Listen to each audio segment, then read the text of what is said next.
শহর তখন নিয়ন আলোয় নিজের পাপ ঢাকছে। চার্চের মোমবাতি আর বারের ডিস্কো লাইট দুটোই আজ বড্ড উজ্জ্বল। যিশু আসছেন, তাই শহরের পোশাকি আনন্দ যেন উপচে পড়ছে। আর ঠিক সেই ভিড় বাঁচিয়ে একজোড়া ক্লান্ত পা ঘরে ফিরছিল, সারাদিনের ওভারটাইমের বিনিময়ে কেনা একটা সস্তা কেকের বাক্স বুকে চেপে। লোকটার কাছে ওটা নিছক ময়দা চিনির দলা ছিল না, ছিল তার 5 বছরের ছেলের এক মুঠো আবদার। ছেলেটা জানে আজ রাতে বাবা আসবে, হাতে থাকবে লাল চেরি দেওয়া কেক। গরিবের ঘরে ওইটুকুই তো সান্তা ক্লজ। কিন্তু রাজপথের নিয়ম আলাদা। সেখানে উৎসবের সংজ্ঞা লেখা হয় টাকার কালিতে। উল্টো দিক থেকে ধেয়ে এলো এক মত্ত অভিজাত্য। স্টিয়ারিং এ বাবার টাকার অহংকার আর রক্তের দামি স্কচের স্রোত। ব্রেক কষার প্রয়োজন মনে করেনি সে। ফুটপাতের মানুষগুলো তো ওদের কাছে কেবল স্পিড ব্রেকার। একটা ফোঁটার শব্দ। উৎসবের শহরে আরো একটা দীর্ঘশ্বাস পিষে গেল এসির হাওয়ায়। ছিটকে পড়ল কেকের বাক্স। ভ্যানিলা ক্রিমের ওপর ছড়িয়ে পড়ল তাজা লাল রক্ত। কি অদ্ভুত মিল! বড়দিনের রং তো ওটায়, লাল আর সাদা।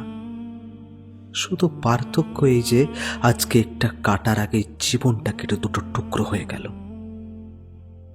গাড়ির চাকা থামেন, কেনই বা থামবে? ওরা তো বড় লোক, ওদের দিনটাই তো আজ। রাস্তায় পড়ে রইল একটা নিথর শরীর, আর বাড়িতে জানালার গ্রিল ধরে বসে রইল এক জ্যান্ত শৈশব। সে জানল না তার বাবা আর ফিরবে না। সে বুঝল না বড়দিনের উল্লাস এমনও হতে পারে।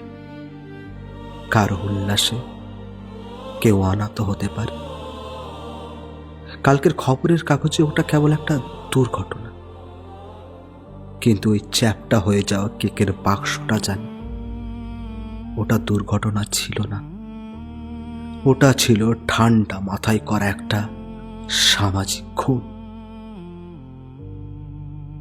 যিশু, আজ তুমি ক্রুশবিদ্ধ নও, আজ তুমি পিষে মরছ বড়লোকের চাকার তলায়, এক অসহায় শ্রমিক বাবার পেশে। ফিরিয়ে কি দিতে পারবে তুমি ছোট্ট শিশুর বাবাকে? সমাজের উল্লাসে এইভাবেই কতদিন মৃত্যু হবে অসহায় বাবার। বড়দিনের উপহার এমনও হতে পারে কারো উল্লাসে কেউ অনাথ হতে পারে।